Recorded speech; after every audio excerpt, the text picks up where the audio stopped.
Boomerang is a card drafting game, you know, a la Seven Wonders or Sushi Go. It is also a bit of a roll and write game, I guess, though in this case really it is draft and write.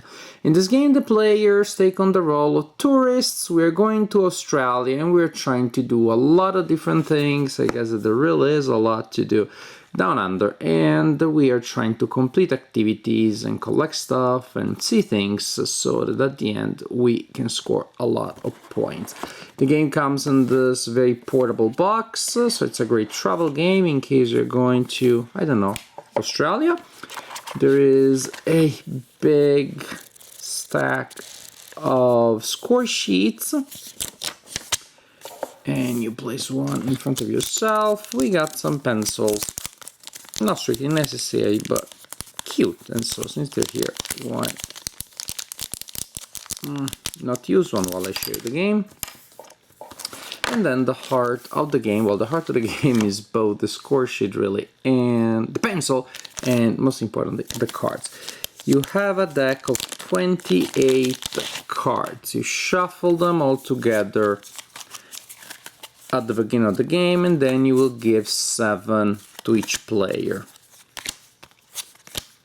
If you play Sushi Go, you know some of the main ideas here. That is, each player has a hand of 7 cards. 1, 2, 3, 4, 5, 7. Each player looks at their cards. Is this 7? Looks like too many. No, it's 7. Each player looks at their cards,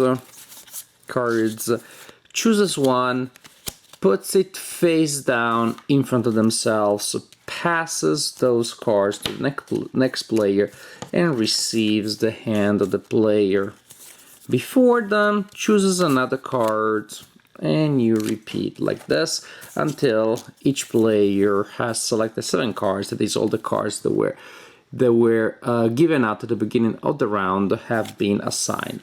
These cards are placed face up in front of the players, with the exception of the first one, which is face down, for reasons that we will see soon. Once each player has a set of 7 cards in front of themselves, it is time to score. Hooray! First, we reveal the first card, the one that we place there secretly, and we'll look at the Boomerang number, which is here. If the Boomerang number is lower than or equal to the Boomerang number on the last card we played, then we get to score the number of points indicated by the Boomerang number on the first card. That would be 4.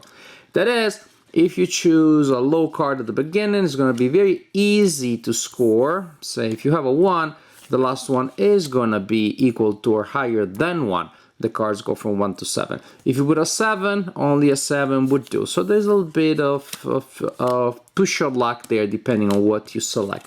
So first thing, we check that, and if we score, say in this case, I score 4 there. Hooray.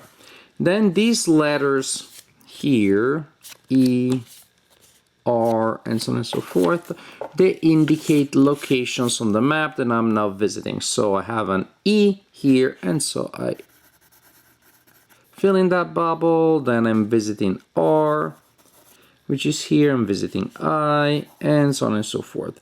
As you can see, these are arranged in regions, and each region has exactly 4 locations.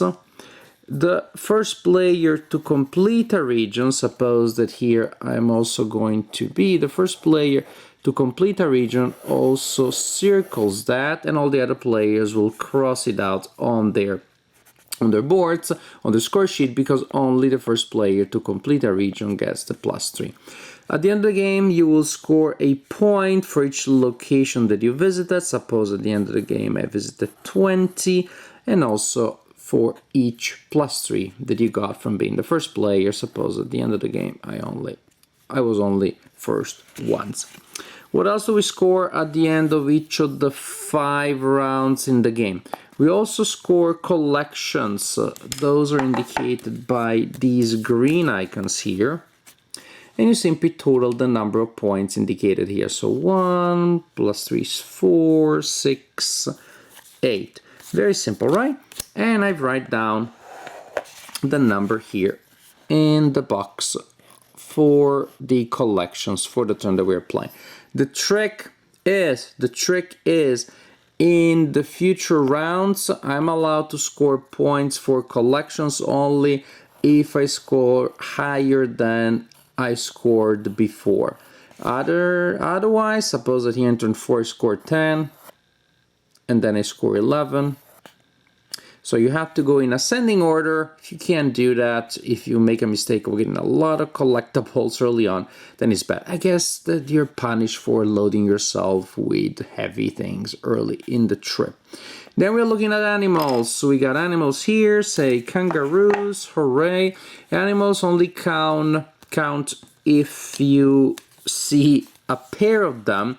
For each pair of matching animals, you scored indicated points. So for 2 emus are 4 points, and 2 kangaroos would be 3 points, and so animals this turn give me 7 points.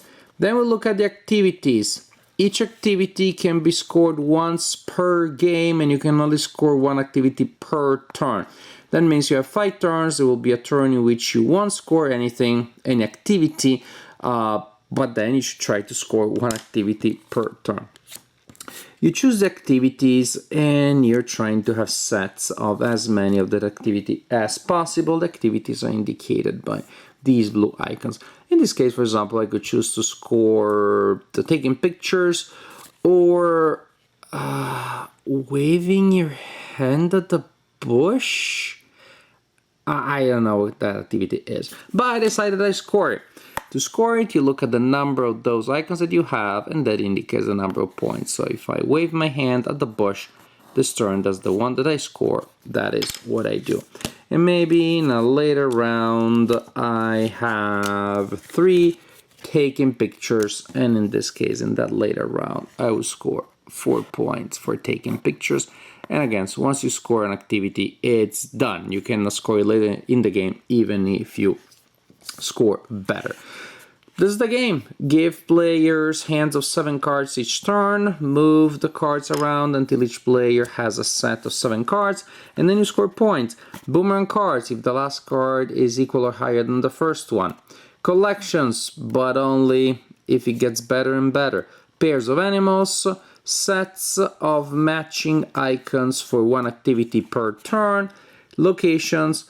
Bonuses for completing a region first. You total the points that you score during the game at the end of turn 5, and the player with the highest score is the winner of the game. Well, Boomerang certainly is a nice, innovative take on the idea of roll and write games, if nothing else, because you don't roll, but it's also an idea, it's also a variant on the idea of drafting games, because you do get to write stuff, and because of the different categories that you score and the way that you score them. Basically, with the exception of some categories that are more straightforward, say like the animals, there is a common thread, which is push your luck and choose how much you want to commit. In that sense, the game reminded me a little bit of Quicks, which also is about scoring things in a certain way that if you commit to score something now, you cannot score other things later. But of course, if you wait too long, then you're not scoring enough, period. And so here are the categories that I like the most, really. Well, I do like filling the regions and getting that +3 bonus, because especially if you're playing with 2 players, then you get a sense of what the other player has. After the first switch of the decks, you know all the cards that are in play, and so you may decide to take a card away just to prevent an opponent from doing that. In that sense, the score sheet is not just a score sheet, but it truly is a board, because the regional bonus is based on that element there. But the categories that I like are the push your luck element that you have in the Boomerang number, the push your luck in that sense of the collecting, because you want to get a good number every time, but you have to increase. And of course, if you get a really good one early on, that can be catastrophic. And of course, then you have also the element of the activities that you're scoring. Should I score this one now? It's not that great. Maybe I'll get it better. I'll get a better score on this activity later, or will I? These are all things that are very simple to score, but not trivial at all in terms of gameplay. It does make the game a little more complex than Sushi Go, for example. I taught it to very casual gamers that are perfectly comfortable with Sushi Go, and they were confused by the scoring system a little bit. But then when the game started, of course, things felt very intuitive, and gameplay, because of that, is, I find it surprisingly interesting, pleasant, heck, even deep for what it is, for a game that revolves around such a simple, now tested and beloved mechanics, such as take a card, pass the other rounds, and get 5 cards from the other guy or gal. It's such a simple idea, but the scoring system really makes it great. And so what you have here in terms of complexity of engagement is the missing link, or some sort of link. There is more meat in here than in Sushi Go, but of course it doesn't go all the way to the complexity and level of engagement of, say, Seven Wonders. Boomerang, for those days where you're in a Sushi Go kind of feeling, but we want more. Boomerang, of course, is just a really fine game on its own. Doesn't need to be compared with Sushi Go. It is just a game that is very simple, but has interesting decisions, interesting gameplay, interesting interactions. It looks good, and I really like the cards, and I like those little maps, and it's just fun. It's just fun the way. Simple, portable, and fun. Boomerang.